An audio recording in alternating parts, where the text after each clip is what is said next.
রবিবার আজকে আমাদের জাগে এসব মঞ্চে করেছেন এবং সেখানে সম্পর্কে সহযোগিতা করেছেন এবং প্রেক্ষিতে আমিও কিছু সহযোগিতা করছি এবং তারপরে আমরা দিয়েছি।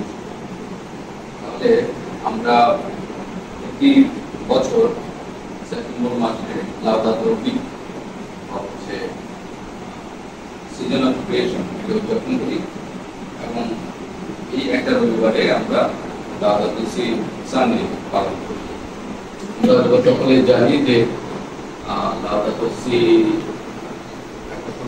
পত্র, কারণ এটা নিয়ে অনেকবার আলোচনা হয়েছে, আমাদের অনেক প্রেজেন্টেশন ছিল। যে পত্র 2015 সালের মে মাসে আমাদের মহোদয় উনি লিখেছেন এবং এটা শুধুমাত্র খ্রিস্টানদের উদ্দেশ্যে না, জাতি ধর্ম বর্ণ নির্বিশেষে সকল মানুষের উদ্দেশ্যে, এই ধরিত্রীর সকল সন্তানদের উদ্দেশ্যেই উনি ধরিত্রী পত্র লিখেছেন। সেটা এবং সৃষ্টির জয়গান এবং সৃষ্টির যত্নের প্রতি আমাদেরকে সচেতন। তাহলে 2015 সালে পোপ মহোদয় লাউদাতো সি বা হচ্ছে ভোক্তব্য জয়গান, বাংলায় ভোক্তব্য জয়গান, এই পত্রের মধ্য দিয়ে আমাদের সৃষ্টি সম্পর্কে, সৃষ্টির সৌন্দর্য সম্পর্কে, সৃষ্টির গুরুত্ব সম্পর্কে সচেতন করা রাখেন এবং সেই সাথে সাথে আমরা যাতে আমাদের একমাত্র পৃথিবী, একমাত্র ধরিত্রী মাতার প্রতি যত্নশীল হই।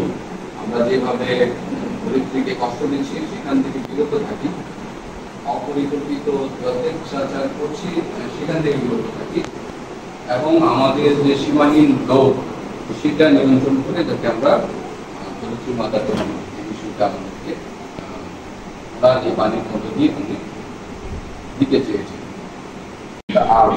বা ধরিত্রীর কান্না শোনো, বাংলা না। তারপর response to the Cry of the poor, দরিদ্র মানুষের কান্না শোনো। Ecological economics, adaptation of sustainable lifestyle, ecological education, ecological spirituality, community resilience and empowerment. এই 7টা চ্যাপ্টারে উনি গোটা নিবন্ধটাকে ভাগ করেছেন এবং এর মধ্য দিয়ে পুঙ্খানুপুঙ্খভাবে উনি বর্ণনা করেছেন কত রকম ভাবে সৃষ্টির পর থেকে আমরা ধরিত্রী মাতাকে লুণ্ঠন করে চলেছি বা প্রকারান্তরে নির্যাতন করে চলেছি। আমাদের যতটুকু প্রয়োজন তার বাইরে গিয়েও আমরা নানাভাবে আহরণ করছি বা অপ্রয়োজনীয় ব্যবহার করছি বা অপচয় করছি। যেমন উনি একটা থিওরির কথা বলেছেন, সেটা হচ্ছে যে থ্রোয়িং অ্যাওয়ে কালচার বা ছুঁড়ে ফেলার সংস্কৃতি। আমাদের অনেক কিছু লাগে না, অপ্রয়োজনে আমরা সেগুলো আহরণ করি, তারপরে আমরা একদম ছুঁড়ে ফেলি। আমাদের অনেক কিছু লাগে, আমরা খুব কম সময় সেগুলো ব্যবহার করি, অনেক পুরনো হওয়ার আগেই যখনও সেটার কর্মক্ষমতা বা ব্যবহার উপযোগিতা আছে তখনই আমরা এটা ছুঁড়ে ফেলি। এটা শুধুমাত্র খাবার দাবার বা অন্যান্য নিত্য প্রয়োজনীয় দ্রব্যের ক্ষেত্রে এরকম হয় সেরকম না, আমরা এগুলো মানুষের ক্ষেত্রে বেরিয়ে আসি। আমরা যদি চিন্তা করি দেখা যাবে যে কোনো না কোনোভাবে আমরা অনেক কিছু ছুঁড়ে ফেলছি, সেখান থেকে আমরা বেরিয়ে আসতে পারি। এই ধরিত্রী পত্রের মধ্য দিয়ে উনি আমাদেরকে আহ্বান করেন আমরা যাতে সচেতন হই, যেভাবে ধরিত্রী মাতাকে আমরা নষ্ট করছি, বিনষ্ট করছি, অপব্যবহার করছি এবং ধরিত্রী মাতার এর পরিপ্রেক্ষিতে যে কান্না সেটা যাতে আমরা শুনি এবং তার পরিপ্রেক্ষিতে আমরা যাতে রেসপন্স করি। ধরিত্রী মাতার প্রতি বা সৃষ্টির প্রতি যত্নশীল হওয়া মানে সৃষ্টিকর্তার প্রতি যত্নশীল হওয়া। সেজন্যই উনি দরিদ্র মানুষের কান্না শোনার কথাও বলেছেন। তাহলে এই ধাপে ধাপে সাজানো যে বাণীগুলো সেগুলো আমাদেরকে সত্যি অনেক রকম ইনফরমেশন দেয়, আমাদেরকে সচেতন করে এবং আমাদের দায়িত্ব আমরা নিজেরা, নিজেদের পরিবার, নিজেদের সংগঠনে যাতে এই সচেতনতার চর্চাটা অব্যাহত রাখি, পাশাপাশি সংস্থাগতভাবে আমাদের যারা উপকারভোগীরা আছে তাদের মধ্যে যাতে আমরা এই বার্তাটা দিই। এই বার্তার মধ্যে রয়েছে অনেক কিছু করার এবং অনেক কিছু না করার অনুপ্রেরণা।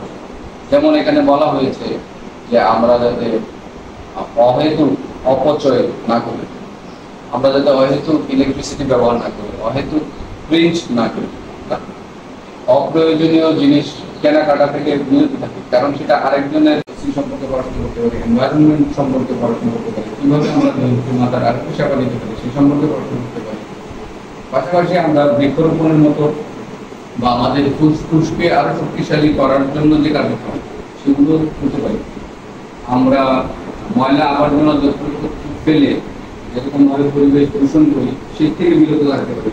প্লাস্টিক বা এরকম বর্জ্য যেগুলো অপচনশীল, পচনশীল নয় বা দীর্ঘমেয়াদে পচনশীল, সেগুলোর ব্যবহার থেকে আমরা বিরত থাকতে পারি।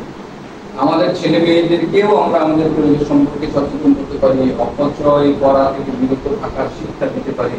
ইভেন আমরা যখন পানি ব্যবহার করি, সেটা শাওয়ারের সময় হোক, ওয়াশিং এর সময় হোক, বাথরুম ব্যবহার করার সময় হোক, সেখানেও আমরা সচেতনতা শিক্ষা দিই।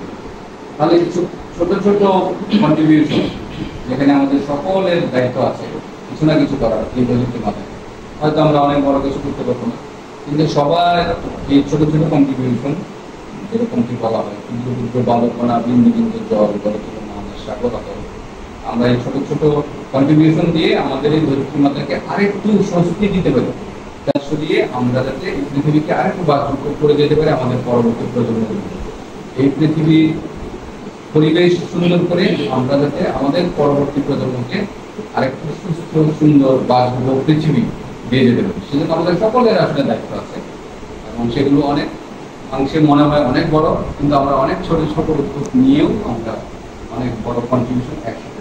তাহলে কারিতাসের কর্মী হিসেবে এটা শুধুমাত্র মহোদয় আহ্বান বলে নয়, আমরা অনেক আগে থেকেই কিন্তু পরিবেশ নিয়ে কাজ করি।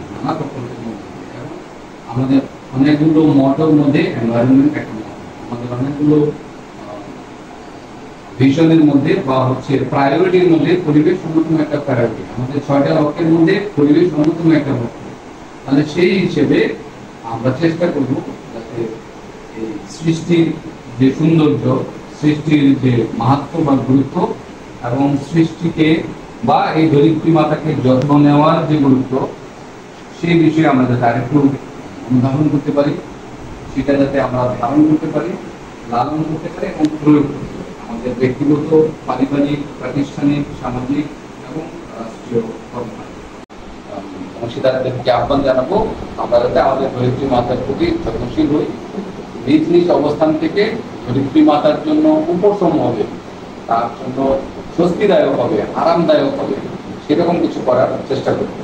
আমি ইতিমধ্যে অনেক উদাহরণ দিয়েছি এবং আমরা বেশ কয়েক বছর যাবত যখন এই দিবসটি উদযাপন করি তখন কিন্তু আমরা নিজেরা কিছু ব্যক্তিগত অঙ্গীকার দেখেছি। আশা করি সেগুলো আপনাদের মনে আছে যে আমি এটা বলবো। কেউ কেউ বারান্দা বাগানের কথা বলেছেন, কেউ কেউ বলেছেন যে আমরা ইলেকট্রিসিটি বা পানির অপচয় রোধ করবো, এরকম অনেক প্র্যাকটিসের কথা, কেউ বৃক্ষরোপণের কথা বলেছেন, সেগুলোর কথা কিন্তু আমরা বলেছি। তাহলে আমরা চেষ্টা করি ব্যক্তিগত পর্যায়ে কিছু না কিছু এই বিশেষ দিবস উদযাপন উপলক্ষে হোক, সেটা খুব সামান্য, কিন্তু সেটা সে আহ্বান রেখে আবারও সবাইকে শুভেচ্ছা জানিয়ে আমার সবাইকে ধন্যবাদ।